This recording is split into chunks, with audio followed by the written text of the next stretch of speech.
viewers, traders, and investors. It's time for another weekly market wrap. My guest this week is Adam Sarhan. Adam, welcome.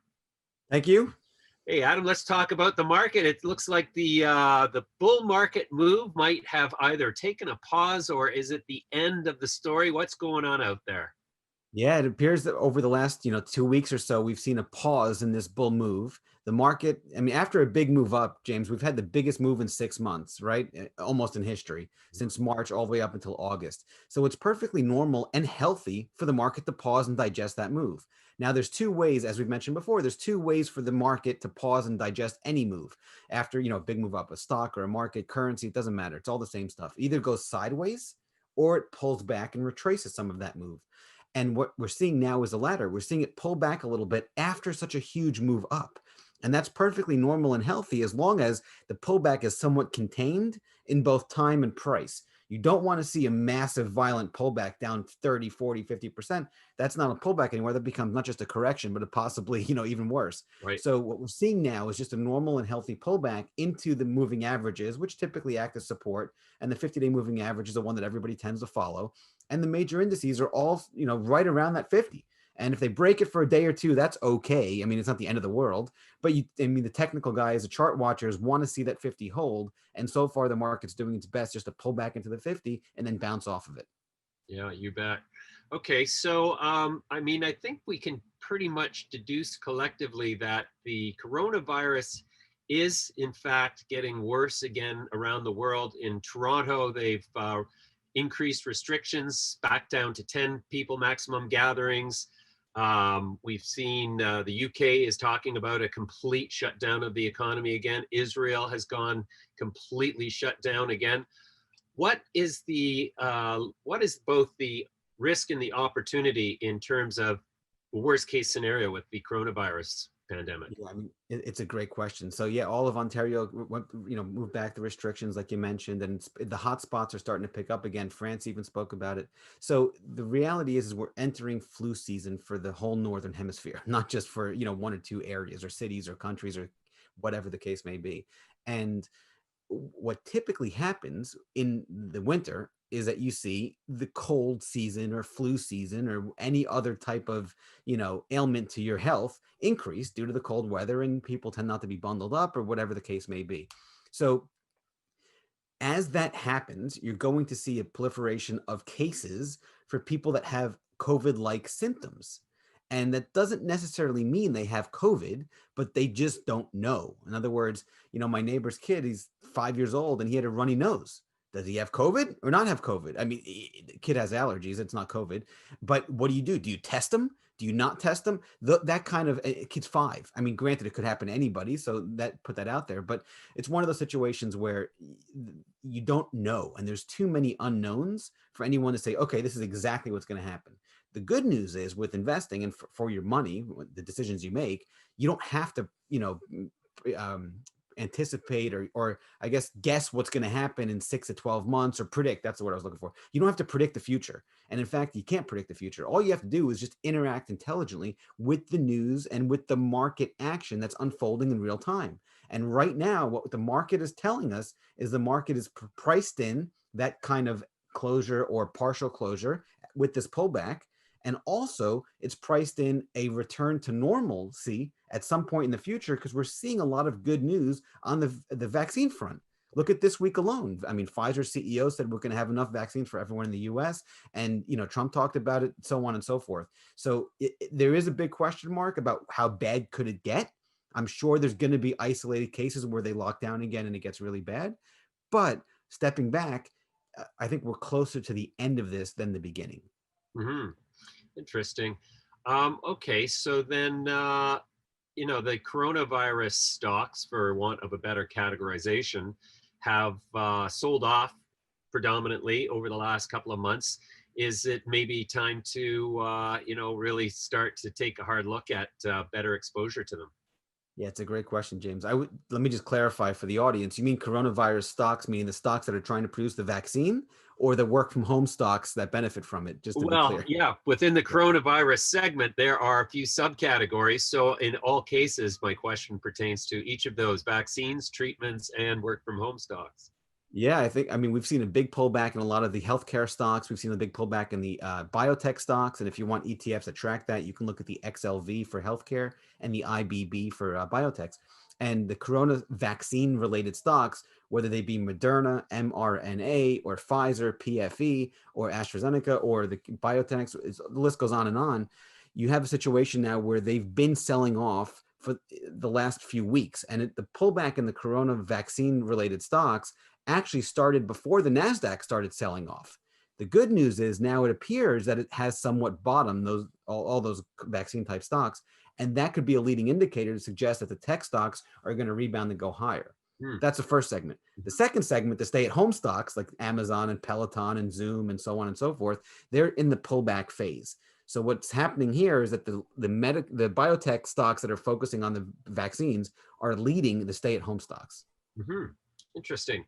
CNBC's running a headline this morning that suggests the next wave of the global recovery could send commodity prices soaring, and I Right. thought that was intriguing because I don't really see what global recovery they're talking about economically. I mean, if they're gauging that by the stock market, then sure, okay, but the stock market and the economy have become so bifurcated by design that Right. I sort of wonder where they're coming from with that. Do you share that sentiment that commodity prices could soar in the event of a global recovery?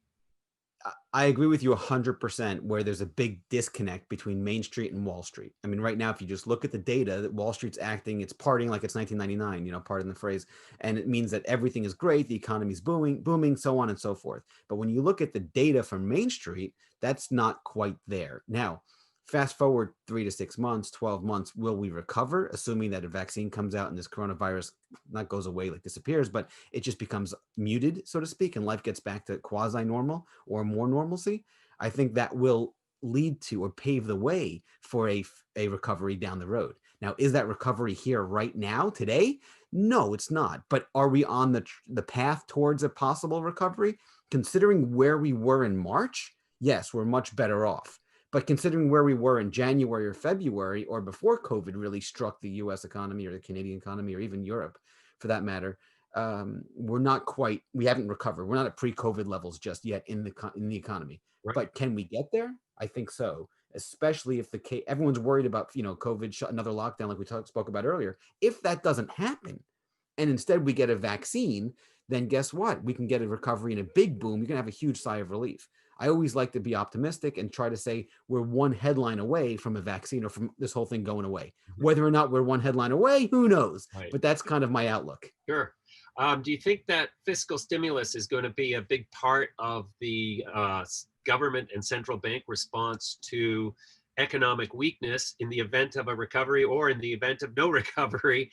I mean, I think that the financial stimulus has kind of run its course, and now all they have left in the tool chest, so to speak, is fiscal stimulus, which would catalyze a lot of infrastructure build out that would consume a lot of commodities.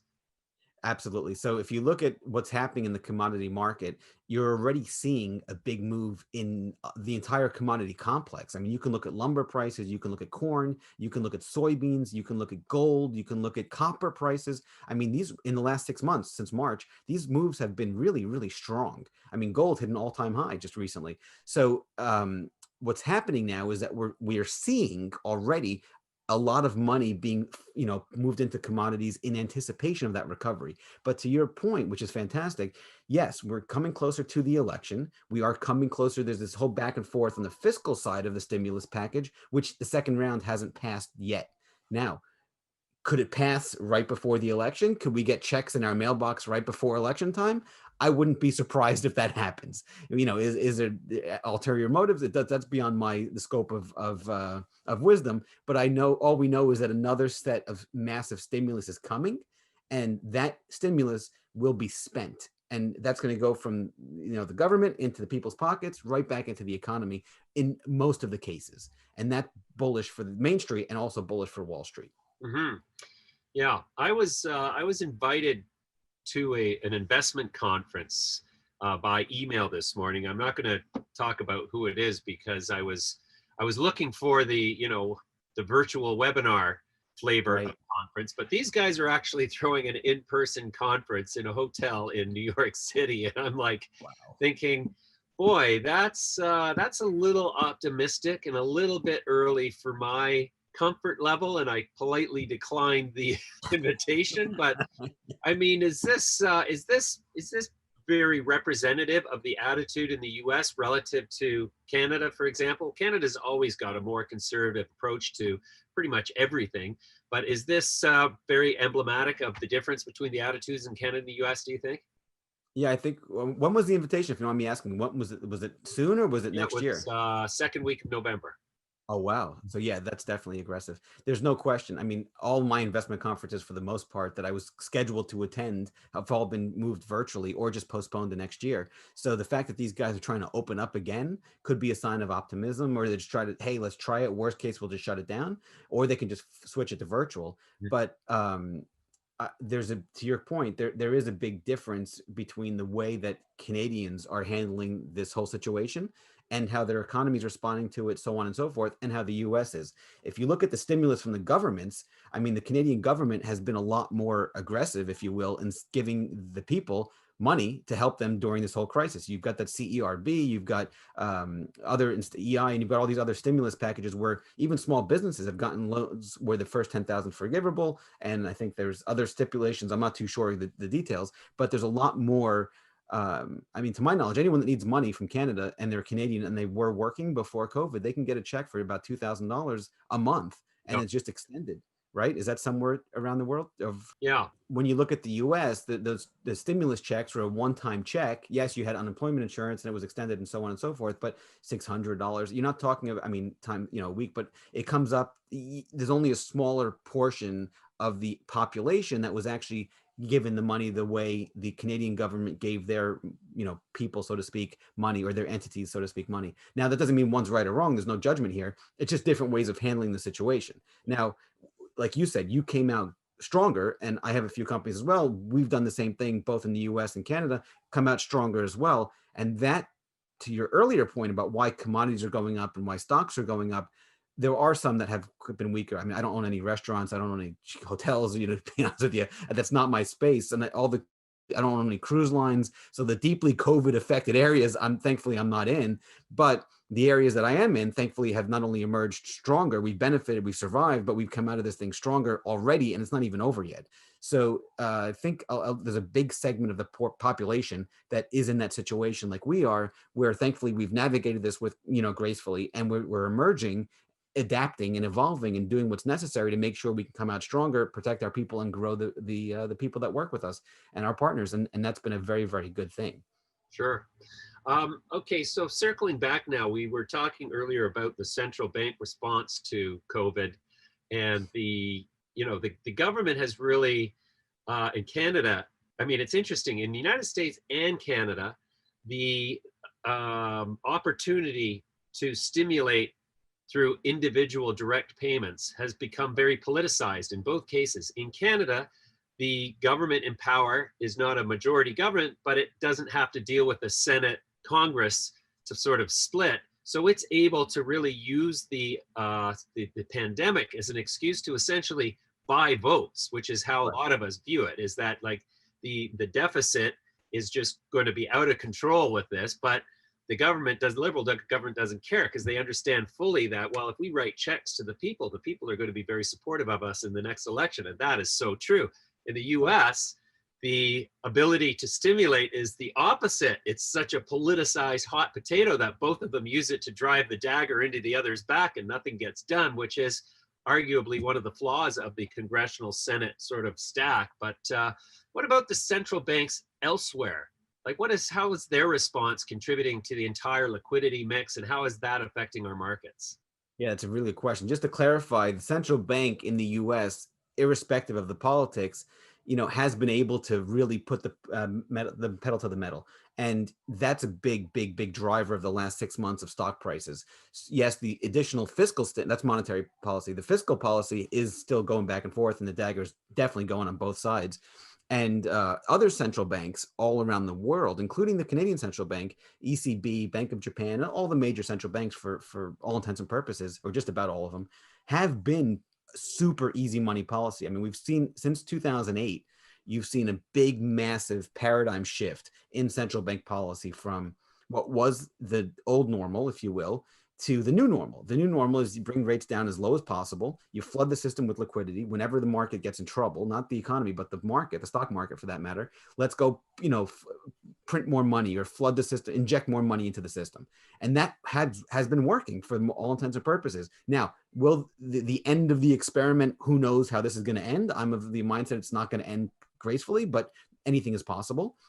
Other central banks have gone and actually bought stocks, or they've bought ETFs. We've seen the US central bank go in and buy ETFs and other instruments, if you will. The next step is then to buy stocks. So now you're seeing a coordinated central bank policy or effort to stimulate asset prices globally. And the idea is, as long as the stock markets of the world, and even commodity markets for that matter, and real estate prices stay elevated, then the economy, it's gonna be like a magnet where it's up, the asset prices are up here, the economy might be struggling, but it's gonna move up, up, up, up, up, up, up, up until it catches up. Whereas if you have the economy not doing well and asset prices are doing poorly, it's going to drag it down. It's going to have the reverse effect. The economy is going to go down. Mhm. So the central banks of the world are like, okay, well, both scenarios are not good, but what's a lesser of two evils? So the better scenario is let's just prop up those asset prices for as long as possible, and then we'll go ahead and help Main Street catches up to it. Because as long as those asset prices stay higher, we're creating an illusion, which is reality, because you can buy and sell stocks at current prices, that everything is okay. And that just creates a positive mindset, and it beats the alternative. If they don't do anything, you go into a great recession, a depression, that deflationary spiral. And then once that kicks in, it's very difficult to do it, to combat. They don't know what to do at that point. So Sure. that's the logic, for lack of a better way of explaining it. Yeah. Okay. So if we step back for a moment and look to the future, I mean, all this fiscal stimulus and monetary stimulus drives asset prices higher. So it causes inventories to rise because productivity and consumption of resources and commodities goes up, resulting in greater inventories, which in a stimulated world, those are just inventories that aren't actually being taken up by the economy. And that's the weakness in that whole thought process, in my view, on the part of central banks, is that, well, if you create a greater and greater inventory of commodities and products that nobody has the room for or the appetite for because they're already overstimulated. Right. What does that do for the threat of a deflationary sort of episode in the evolution of the financial system in the nearer term, or maybe the longer term? When's that going to happen? Yeah, that's the whole point. Nobody knows, right? So it's an excellent point. So yes, you could have a buildup in inventories, but when you look at what inventories are actually being built up under the surface, like you said, with the commodity, the currencies, excuse me, the COVID stocks are subsectors. The inventories, they're subsectors as well. If you go, you're doing construction, I'm doing some construction, lumber prices are through the roof, and inventory of basic materials is very, very, very sparse. I mean, it's very difficult to find simple materials to build stuff. And I don't mean build houses or big apartment buildings. I mean, just build projects, expansion to the house or decks, or, just basic projects. And what's happening now is that those inventories are really close to zero. That's bullish for stocks like Home Depot, Lowe's, even the ancillary stocks related to housing market, because housing prices have gone up as well. They're one of the asset prices that go up. So the inventories, it depends on what inventories we're looking at. Now, some inventories that aren't selling, those things are just piling up, piling up, piling up. But for the most part, from a practical standpoint, there's a lot of movement going on. And that's why we're seeing asset prices go up. We're seeing not just in one commodity or one area of the economy. We're seeing a broad range of prices going up. Now that could lead to inflation down the road, but for now, it's like the game of musical chairs, right, James? You're in a situation now where everybody's dancing, the music's going, everyone's fine. As long as that continues, everything's gonna be fine. But eventually the music ends, and then when it does, the last person standing, so to speak, is the one that loses. And that's what could happen here again, to answer the question. Got to keep your eyes on the chairs then. That's it. All right, Adam. That was a great, rousing conversation. I enjoyed your participation as usual, and I look forward to speaking to you again next week. Thanks very much for joining me today. Likewise, thank you for having me. Have a great weekend. You too. Bye for now.